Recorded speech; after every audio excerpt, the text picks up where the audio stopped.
끝났죠. 그래서 제가 부담이 좀 커요. 그래서 이거 마지막까지 그 분위기를 잘 이어가야 되나. 사실 이 설교를 준비하면서 여기 이제 쪽지를 갖고 왔는데 처음에 설교 내용을 한 6가지를 해서 지금 얘기를 할까 준비를 했었어요. 근데 다행히 또 성경을 계속 읽다가 보니까 이게 하나님의 뜻이 아니구나라는 걸 알았습니다. 그래서 하여튼 저는 최선을 다해서 한번 또 말씀 전해보도록 하겠습니다. 먼저 좀 말씀드리자면 이제 오늘 6월 마지막 주일이고 다음 주부터는 이제 7월인데요.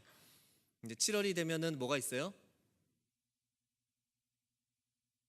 네, 산상 집회가 있고 또 우리 아이들에게는 이제 여름 행사들이 있습니다. 그래서 여름 7월 빠르게는 우리 청년부가 7월 6일부터 몽골 단기 선교 시작해서 7월 15일 또 21일, 27일 또 8월 1일, 5일 계속해서 우리 이제 아이들의 성경학교와 캠프와 또 수련회가 계속 이어집니다. 여러분들 이것을 앞두고 어떤 마음이 드세요? 어떤 마음이 드세요? 아무 마음도 안 드세요? 무슨 마음이 드실 거라고 믿습니다. 기도 많이 해주시고 또 많이 관심을 가져주십시오. 우리 아이들은요 어른들의 부모들의 관심이 필요합니다. 관심을 쏟지 않는 아이들이 자라날 수가 없어요. 다음 세대가 자라날 수가 없습니다. 어쨌든 많은 관심이 필요하고 또 많은 기도와 또 여러분들의 또 후원이 우리 아이들을 자라게 만듭니다. 여러분 꼭 기억하시고 7월 한 달 또 우리 8월 초까지 이어지는 모든 일정들 가운데 또 은혜로 함께 해달라고 기도해 주시고요. 특별히 제가 먼저 좀 기도드릴 때 도움이 되시라고 하나 알려드리면 우리 아이들이 올해 주제는 성결을 경험한 사람들이라는 주제로 갑니다. 그러니까 성결에 대해서 배우는 거예요. 성결. 지금 여름 주제가 작년부터 중생, 성결, 신유, 재림 이렇게 쭉 나가는데요. 올해는 주제가 성결입니다. 성결. 성결을 어떻게 해야 될까요? 아는 게 중요한 게 아니라 경험하는 게 중요한 거겠죠. 우리 아이들이 성결을 경험하는 여름이 될 수 있도록 그 덩달아 우리 교회가 또 공동체가 또 여러분 모두가 그런 하나님이 주시는 성결의 은혜를 경험하는 이 뜨거운 여름이 될 수 있도록 함께 기도해 주시기 바랍니다. 지난 5월 말이었죠. 우리 그 서울신학대학교에서 112년차 교단 총회가 있었습니다. 매년 이루어지는 총회이지만 그 총회를 통해서 교단의 중요한 일들을 결정하고 또 1년 앞으로 이끌어 나갈 중요한 그런 안건들을 처리하기도 합니다. 그 중에서 제일 중요한 것은 역시나 선거가 아닐까 생각이 됩니다. 1년을 이끌어갈 교단의 리더들 또 지도자들을 선출하는 자리가 있었습니다. 우리 교단 선거에 나오는 후보자들도요. 얼마 전에 우리 지방선거 치렀지만 지방선거에 나오는 후보자들처럼 똑같이 다 공약을 가지고 나옵니다. 공약을 가지고 나와서 또 본인들을 이렇게 지지해달라라고 이야기들을 하시는데요.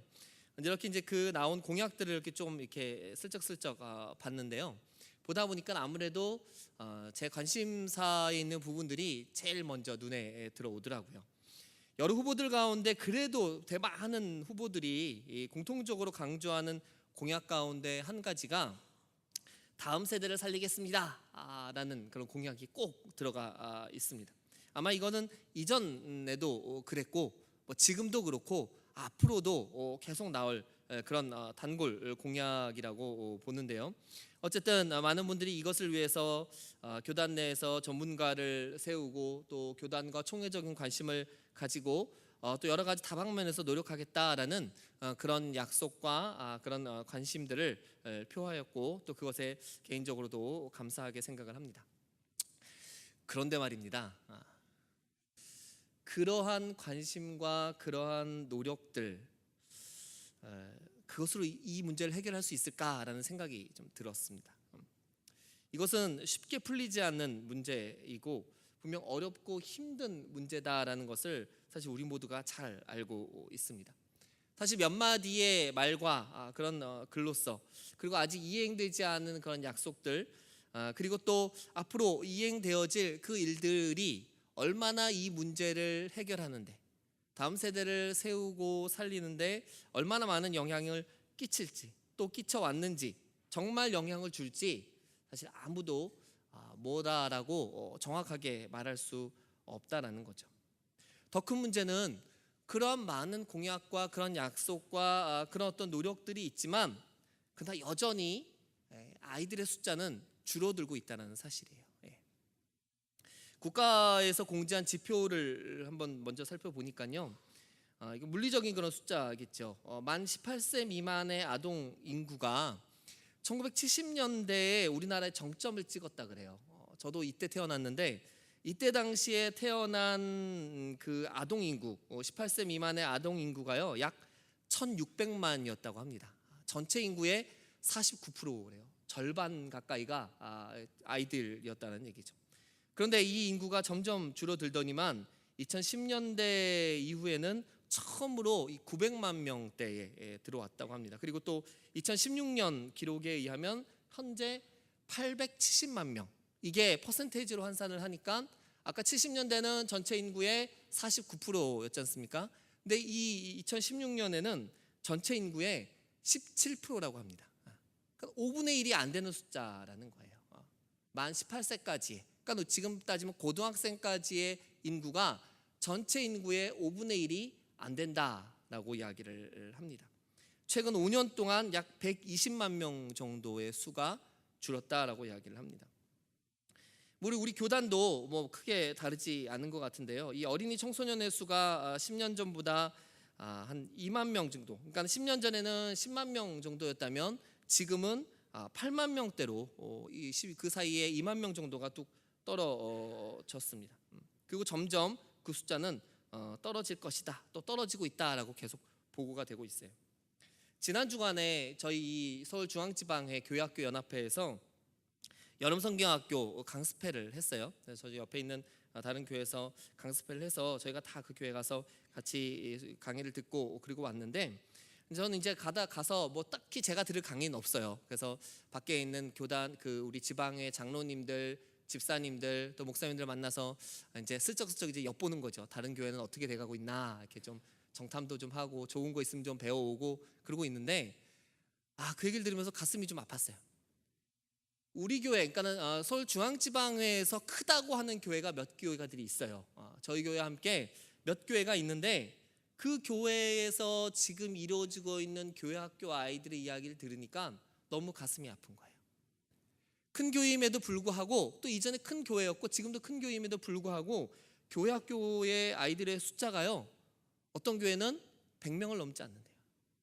많아야 150을 넘지 않는다는 거예요.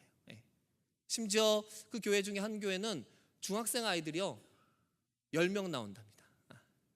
10명 나와서 올해 중고등부를 합쳤다라고 이야기를 해요. 그나마 조금 더 나오는 게 150명 수준이고 보통은 100명 내외로 지금 나오고 있다라는 얘기를 들으니 이게 충격이 되면서도 또 긴장이 되면서도 한편으로는 감사가 나오더라고요. 이러면 안 되겠지만 그 자리에서 우리 부서 부장님이 한 분 계셨어요. 그분 손 붙잡고 집사님 감사합니다. 왜요? 우리는 아직까지 그런 수준은 아니었거든요. 우리도 사실 힘들고 어려운 환경이에요. 주변의 아이들은 점점 줄어들고 있고 우리 아이들의 대부분의 숫자 한 80% 이상 숫자가 다 외부에서 오고 있기 때문입니다. 우리 교회가 중앙교회잖아요. 다 중앙으로 모여들고 있어요. 그러다 보니까 엄마가 안 오면 아빠가 안 오면요 아이들이 오지를 못해요. 오고 싶어도 오지를 못해요. 그래도 감사한 게 우리 부모님들이 아이들을 꾸준히 데리고 나와주셔서 우리는 아직까지 그런 수준까지는 더 가진 않았다는 것에 대해서 감사하고 또 그것에서 수고해 주신 우리 교사들에게도 또 감사를 드렸습니다. 하지만 이 부분이 언제 우리에게도 닥칠지 사실 알지 못합니다. 우리가 더 기도해야 될 문제다라고 생각을 합니다. 그러나 이러한 사회적 현상 또 교회적 현상에 대해서 많은 사람들이 그렇게 이야기를 하죠. 우리도 이렇게 이야기하면서 스스로를 위로합니다.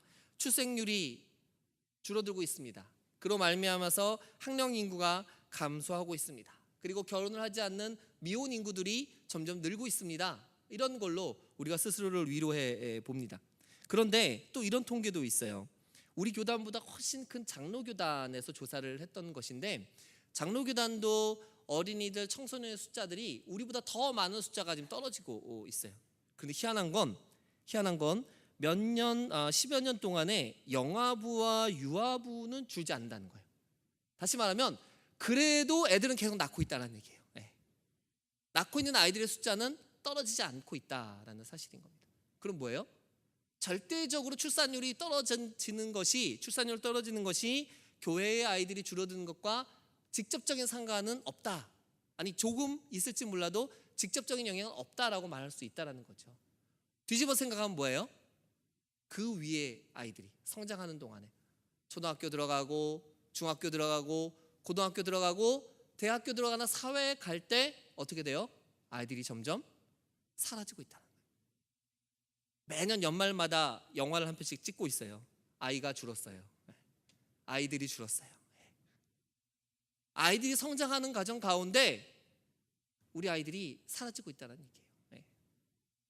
금제를 우리가 심각하게 생각하면서 정말 다음 세대를 위한 대안으로 우리 어른들이 얘기하는 것처럼, 리더들이 말씀하시는 것처럼 각 기관, 사역자, 여러 가지 투자와 관심, 그런 그런 좋은 환경들, 좋은 여건들, 이런 것들이 이 문제들을 과연 해결할 수 있을까? 그런 고민을 가지게 된 겁니다. 물론 이런 요소들이 전혀 영향이 없다라고 말할 수는 없을 겁니다. 아이들을 더 잘 가르치고 아이들에게 또 하나님 말씀을, 또 믿음을 잘 인도해 주는 그런 역할들, 그런 사람들이 많이 필요한 건 분명히 있습니다. 그렇다면 더 좋은 결과로, 더 좋은 모습으로 우리 교회 안에 다음 세대들이 늘어나게 하기 위해서, 자라나기 위해서, 더 많아지기 위해서 어떤 일들을 해야 될 수 있을까? 우리가 할 수 있는 일들은 무엇일까? 그런 고민이 우리에게 필요한 것이죠. 가끔 사무실에 앉아서 저는 이제 아무래도 혼자 있다 보니까 이렇게 멍할 때가 좀 있습니다. 가만히 앉아가지고 이렇게 생각을 해봐요. 어떻게 하면 우리 꿈의 정원의 아이들이 더 많이 나올 수 있을까? 아이들이 더 잘 성장할 수 있을까? 그렇게 생각을 해봅니다. 우리도 다른 교회들처럼 또 이야기하는 것처럼 전담 사역자들을 쓰면 될까? 우리 환경을 조금 더 좋게 하면 될까? 각 부서마다 간식비를 조금 더 올려주면 될까? 4월에 하는 와우 페스티벌 같은 행사를 자주 하면 될까? 아예 주차장을 파가지고 수영장을 만들면 될까? 별별 상상을 다 해봅니다. 그런데요, 그러한 생각을 해보고 또 여러 가지 모습들을 자꾸 하다 보면은 자꾸 생각이 깔때기처럼 자꾸 한 군데 모이게 되더라고요. 한 군데 모이게 돼요. 어디에 모이는가? 신앙이 대체, 믿음이 대체 어디서 가르쳐지는가라는 거예요. 우리 아이들에게 믿음이라는 것이, 신앙이라는 것이 어디에서 가르쳐지는가, 어디에서 아이들의 믿음이 자라나는가에 대해서 자꾸 이렇게 집중하게 되더라고요. 사실 교회 안에서 이 다음 세대들, 우리 어린 자녀들을 가르치는 가장 보편적이고 또 가장 오래된 방법은 지금도 우리가 가지고 있는 방법입니다. 교회학교죠. 교회학교에서 우리 아이들에게 또한 하나님에 대해서, 예수 그리스도에 대해서 가르쳤습니다. 또 그것이 오랜 시간 동안, 최근 한 100여 년의 시간 동안에 굉장히 좋은 효과들을 얻어냈습니다. 그런데 여러분, 교회학교의 시작을 생각해 본다면 이게 참 은혜일 수밖에 없는 거예요. 교회학교가 어디서 시작됐는가 살펴보면요, 사실 교회학교는 18세기의 인류 역사에서 가장 큰 사건 중에 하나라면 산업혁명이었어요. 증기기관이 발전되어지고 이제 영국에서 시작이 됐는데 공장이 자꾸 늘어나는 거예요. 자동화 설비가 늘어나고 사람들의 일터가 확 늘어나게 됐습니다. 그럼 어떻게 돼요? 거기서 일할 수 있는 많은 사람들이 필요한 거죠. 그리고 거기에 화답하듯이 각 가정에서 아빠가, 엄마가 아이들을 두고 공장으로 갑니다. 일을 합니다. 열심히 돈을 버시죠. 아이들의 미래를 위해서 열심히 일을 하고 거기에서 또 많은 물질들을 이렇게 얻게 됩니다. 그런 경제적 부흥을 목적으로 모든 부모님들이 떠나갈 때 문제가 또 생깁니다. 부모 있는 아이들이 길거리에 방치된다는 사실이에요. 아이들이 갈 곳은 없고 아이들이 놀 곳은 없고 길거리에서 배회하고 있는 것을 어느 한 평신도가 그 아이들을 불쌍히 여겨서 그 아이들을 데리고 교회에 들어가서 작은 학교를 시작하는데 그게 교회 학교였다는 거예요. 거기서 아이들에게 글씨를 가르치고 글쓰기, 읽기 이런 것들을 가르치면서 교회 학교가 시작이 된 것이죠. 그 이후부터 이제 뭐 미국으로 넘어가서 더 큰 부흥을 일으키고 그런 과정들을 통해서 우리 교회와 또 교회 학교 교사들에게 아이들의 신앙이 맡겨졌습니다. 그런데 그 힘이 지금은요 점점 떨어지고 있다라는 거예요. 지금은 말씀을 가르치기 위해 헌신하는 사람들이 굉장히 적어졌습니다. 또 교회의 환경은 이 세상의 변화를 따라가지 못하고 있다라는 거예요. 좋은 것이 좋은 거라는 생각으로 그 복음이 가지고 있는 복음이 전해주는 그 치열함보다는 어느 사이엔가 우리들의 생각 가운데 좀 더 쉽게 믿었으면 좋겠고 좀 더 편하게 믿었으면 좋겠고 좀 더 빠르게 믿음을 가졌으면 좋겠다라는 그런 생각에 모두가 합의를 해버렸습니다. 구체적으로 사인을 한 것도 아니지만 어느 순간인가 우리 모두가 거기에 합의를 하고 그것을 따라가기로 결정을 한 것이죠. 그러면서도 변하지 않는 우리의 목표 부흥은 원하고 있다라는 사실입니다. 사실 이 현상에 대한 변명도 없잖아 있습니다. 그것은 사회 변화와 연결되겠죠. 그만큼 바쁘고 복잡하고 이 다양한 시대를 살아가면서 이전과 같은 그런 단순함으로 살기에는 사회가 너무 빠르게 변한다는 거예요. 쫓아가기가 너무 힘들다라는 거예요. 하루하루 살아가는 것이 너무나도 힘들다라는 사실인 거죠. 이제는 특별한 신앙을 위해서 교회 공동체를 위해서 시간과 물질을 드리는 것이 어려운 시대가 되었다라고 고백을 합니다. 시간을 드리는 헌신자, 공간을 드리는 헌신자, 자신의 육체적 봉사를 드리는 헌신자의 수가 그래서 점점 줄어들고 있다는 거죠. 오늘 어느 집사님하고 잠깐 얘기를 했는데 지금의 헌신의 개념은 바뀐 것 같아요. 이전의 헌신의 개념은요 물질과 연결을 시킨다면 물질 없이 나의 봉사, 나의 어떤 그 드림이었다면 지금은 내가 적절한 물질을 받고 조금 더 봉사하는 그것이 헌신의 개념이 되어버리지 않았는가 그런 생각들을 가지게 됩니다. 서론이 좀 길게 갔는데요. 자, 그렇다면 오늘 제가 여러분과 나누고 싶은 다음 세대를 살리는 방법들 어떤 게 있을까요? 이것에 대해서 좀 더 살펴보려고 합니다. 그러니까 저는 어려운 데서 찾기보다는요 가장 쉽고 우리가 가장 가깝게 우리 자신인 것 그게 뭔가 바로 저와 여러분들이 구성하고 있는 여러분들이 거하고 있는 가정이다라고 말씀을 드리고 싶습니다.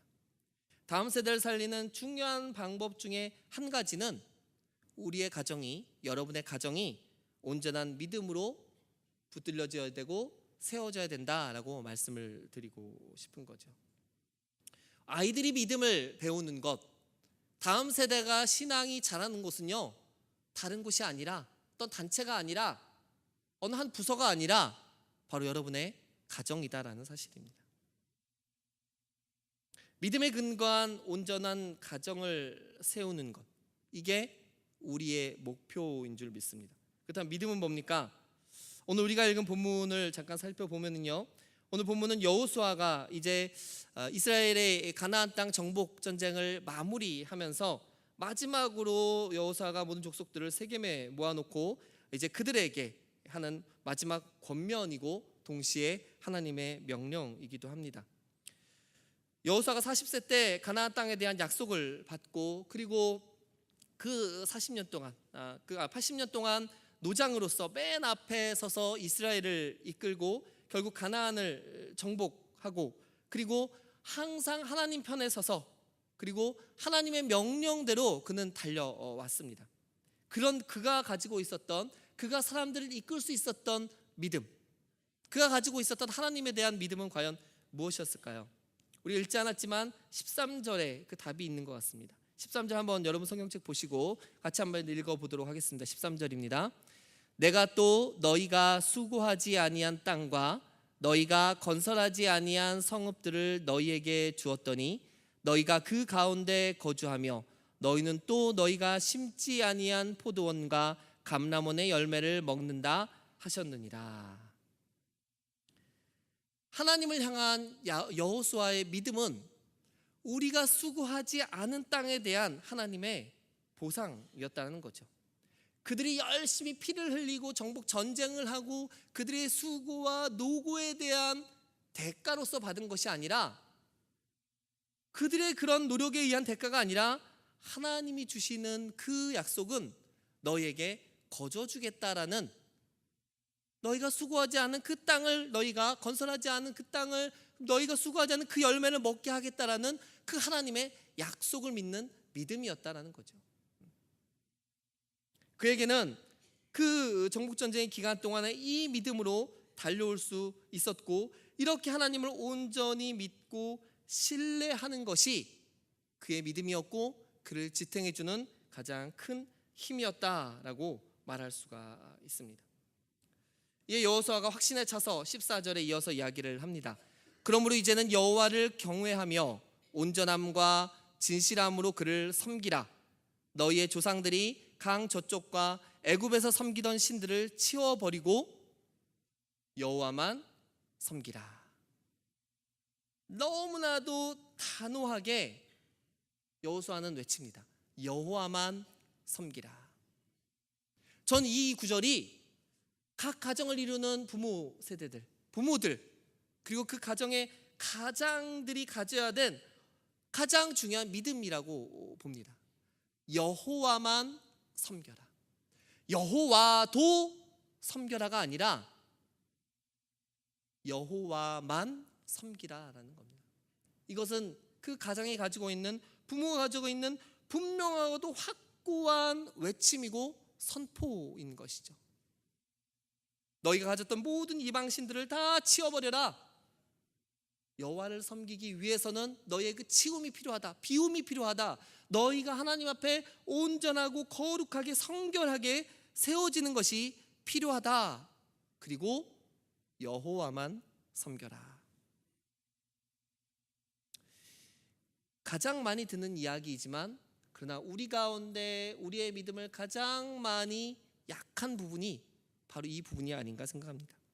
나는 하나님을 믿습니다, 난 하나님만을 섬깁니다 라고 고백은 하지만, 그러나 어느 순간 우리의 모습들을 보면은요, 우리 행동들을 보면은요, 우리 입술에 나오는 그 입술의 말들을 보면은요, 여호와만 섬기는 게 아니라 여호와도 섬기는 우리의 모습이 보인다는 겁니다. 누구는 물질을 함께 섬깁니다. 누구는 자녀를 함께 섬깁니다. 누구는 세상에서의 명예와 지위와 권력을 함께 섬기고 있습니다. 그냥 여호와를 섬기는 일은 그냥 명함에 한 줄 넣는 그러한 정도의 의미로 바뀌어져 있는 분들도 많이 있다는 사실입니다. 굳이 부정할 이유도 없고요, 굳이 우리가 이것에 대해서 나는 아니다라고 이렇게 외칠 이유도 없을 것 같습니다. 그냥 우리가 가지고 있는 그런 우리의 불완전함이 여기에 있다라고 저는 생각을 합니다. 그렇기 때문에 오늘 여호수아가 외치는 여호와만 섬기라라는 이 외침이 결국은 나 스스로를 향한, 나에게 주는, 나에게 다시 한번 외치는 그 외침으로 우리가 받을 필요가 있습니다. 여전히 여호수아의 믿음은 내가 아무것도 한 것이 없지만 오히려 우리는 하나님을 배신하고 돌아서는 그런 불완전한 존재이지만, 하나님이 나를 사랑하셔서 내가 수고하지 않고 내가 짓지 않은 땅의 열매를 주시는 바로 그 하나님임을 다시금 기억하고 지금도 그 믿음으로 내가 세워지기를 원하는 하나님의 마음, 바로 그 믿음이 우리 가운데도 다시금 회복되어지고 세워져야 된다는 것을 알려주고 있다는 거죠. 하나님 외에 다른 그 어떤 군더더기도 붙지 않는 그런 순수하고 순전한 믿음으로 여러분의 가정이 세워지기를 축원합니다. 여호와만 믿는 가정으로 세워지기를 축원합니다. 무엇보다 오늘 본문에서 15절 제일 마지막 말이 가슴에 와 닿습니다. 오직 나와 내 집은 여호와를 섬기겠노라. 아멘. 같이 한번 해볼까요? 오직 나와 내 집은 여호와를 섬기겠노라. 아멘. 여호수아는 자기 가정의 자기 집, 그 자기 가정의 믿음의 분명한 방향성을 제시했습니다. 그들이 바라보는 것은 오직 여호와 하나님 한 분이다. 나는 이 하나님을 섬기겠다. 우리를 모세를 통하여서 구원해 주신 하나님, 우리를 광야 가운데서 만나와 메추라기를 통해서 살려주신 하나님, 그리고 이 가나안 땅을 정복하게끔 우리를 인도하신 바로 그 하나님, 약속을 이루신 그 하나님을 향하여서 우리의 믿음이, 우리의 삶이, 우리 가정의 모든 방향이 여기에 맞춰질 것이다, 맞춰졌다, 맞춰가 나갈 것이다 라는 그러한 여호수아의 고백인 것이죠. 이 고백을 보면서 지금 우리가 살아가는 이 시대, 다양한 가치와 믿음과 신념이 지배하는 이 세상 가운데 우리 아이들이, 여러분의 아이들이, 여러분들의 자녀들이 온전히 이 믿음만을 가지고 살아갈 수 있을까? 그런 불안함과 또 그런 안타까움과 또 그런 간절함이 느껴집니다. 과연 우리가 외치는 여호와만 섬기겠노라는 나의 이 외침이, 여호수아를 따라서 외치는 이 외침이 내 아이들에게까지, 내 자녀들에게까지 그대로 외쳐질 수 있을까? 고민해 보게 됩니다. 교회교육 이야기할 때 저희가 자주 쓰는 비율이, 그 비유가 이런 거예요. 166대 2 숫자를 얘기를 하죠. 한 주간의 시간이요 총 168시간입니다. 168시간 중에서 교회 와서 예배드리고 성경 공부하는 시간이 많이 잡아야 2시간이라는 거예요. 아이들이 166시간 동안에는 교회를 떠나 생활을 합니다. 그리고 2시간 딱 교회 와서 예배드리고 그나마 지각하면 1.5시간, 1시간 그렇게 있다가 또 돌아가게 되는데, 과연 우리가 행하는 교회에서의 교육이 우리 아이들의 믿음을 잘 양육시킬 수 있을까 생각을 해보게 되는 거죠. 또 계산을 해봤어요. 그 166시간 동안에 아이들이 가정에서 있는 시간들이 얼마나 될까? 자는 시간과 학교 가는 시간, 학원 가는 시간, 이걸 좀 계산을 해보니까 약 120시간을 밖에서 지내요. 아이들이 잠을 자든지 밖에서 지내든지. 그러면 가정에 있는 시간이 얼마예요? 한 46시간 정도. 46시간 동안에 텔레비 보고요, 숙제하고요, 월드컵도 봐야 되고요, 저 놀기도 해야 되고요. 그럼 46시간이 많은 시간이 아니에요. 네. 가정에서 부모님들이 아이들에게 말씀을 가르치고 신앙을 가르칠 시간이 없다라는 거예요. 가정까지도. 그럼 이 아이들이 어디서 하나님을 알 수 있을까? 어디서 나도 하나님을 섬깁니다라고 아이들이 배울 수 있을까? 그 신앙을 이어받을 수 있을까? 심히 걱정과 고민이 됩니다. 여호수아가 내가 하나님을 섬기겠다라고 말한 그 말은 내가 이렇게 살겠다라는 것에 대해서 증언하는 것과도 같습니다. 우리가 일을 하는 것도, 우리가 자녀를 키우는 것도, 나가 돈을 벌고 살아 숨쉬는 모든 것이 하나님을 섬기는 것이다 라고 이야기할 수 있다는 거죠. 하나님을 기억하고 하나님의 생각과 하나님의 마음과 하나님의 그 시선을 가지고 살아가겠노라 라는 고백이다라는 거죠. 여호수아에게선 이런 고백이 아마도 모세를 통해서 주어진 율법, 이스라엘 공동체를 통해서 주어진 그들의 삶의 방식들을 따라 사는 것이 내가 하나님을 섬기며 살겠다라는 그 삶의 방식들이 표현이었을 거다라고 믿습니다. 그나마 그러한 규례와 그러한 전통과 그러한 삶의 모습들 때문에 이스라엘이 계속해서 하나님을 섬기는 민족으로 달려올 수가 있었죠. 그런데 이스라엘이 끝까지 그렇게 가지를 못했습니다.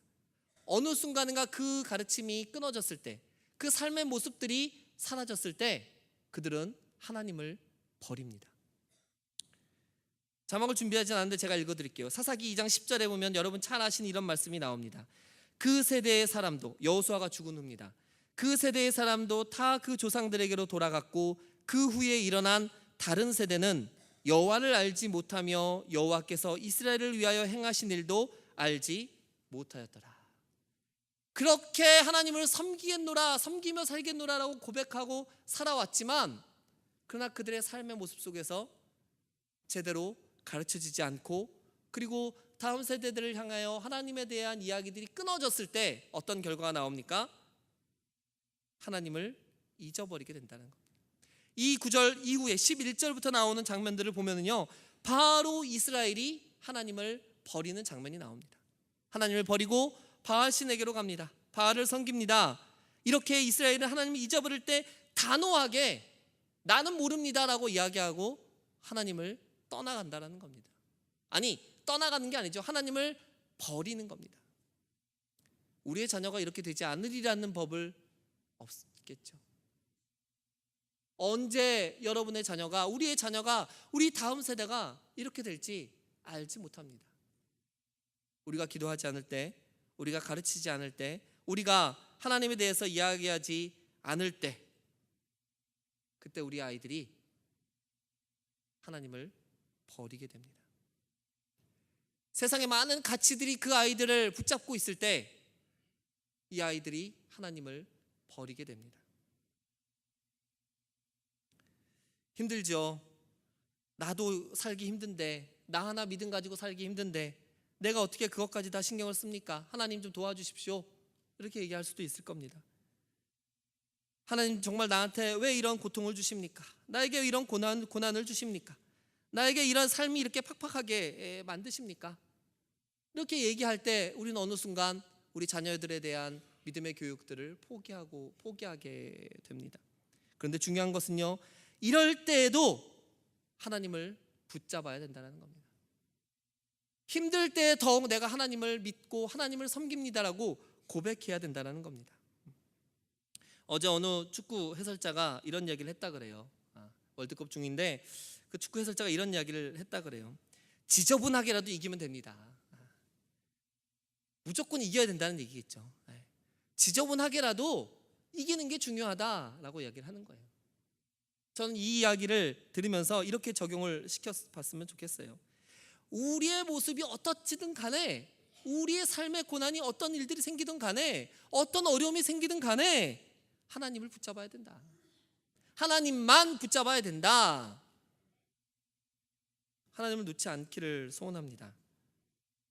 하나님 섬기는 것을 포기하지 않기를 원합니다. 여러분 모두가 목사, 전도사, 교육자가 되라는 게 아닙니다.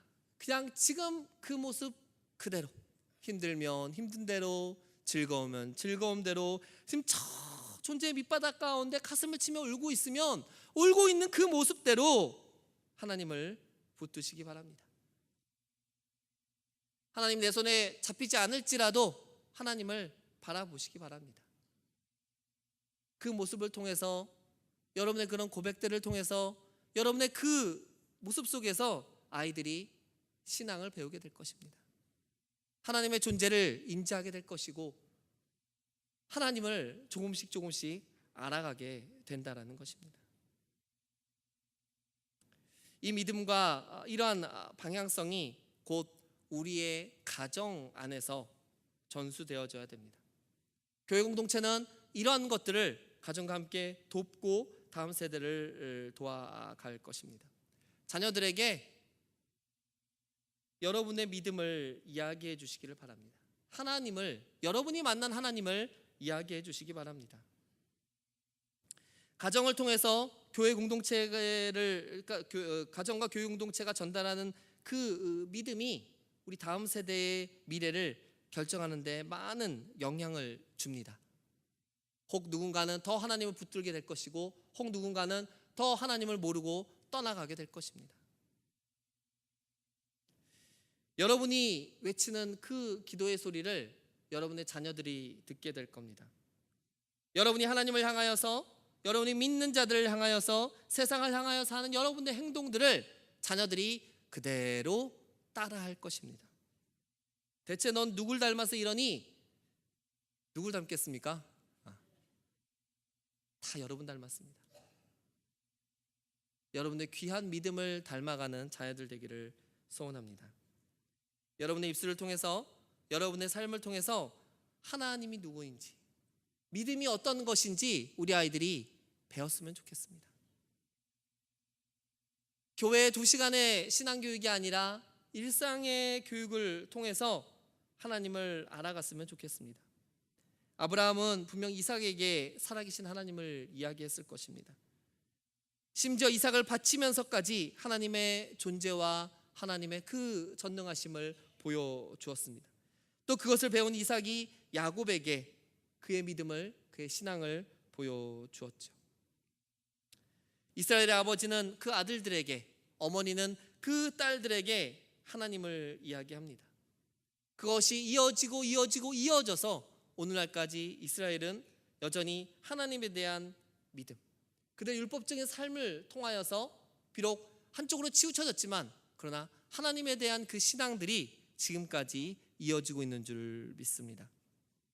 다음 세대를 살리기 원한다면 여러분의 가정이 그 믿음으로 말미암아 온전하여지고 건강하여지기를 소원합니다. 믿음의 기초를 단단히 세워서 여러분의 자녀들이 여러분의 가정 안에서 많이 훈련되어지기를 원합니다. 특별히 가정 속에서 이루어지는 훈련이라고 한다면요, 그것은 바로 하나님의 사랑입니다. 훈련이라고 해서 유격 훈련 이런 게 아니에요. 부모는 가정을 통해서 하나님의 사랑이 어떤 것인지를 경험하게 돼요. 자녀를 향한 사랑이 바로 그것이거든요. 그리고 그 사랑이 자녀들에게 베풀어지고 나뉘어지고 모든 것이 용납되어지는 그 모습들을 통해서 아이들은 하나님의 사랑을 배우게 될 것입니다.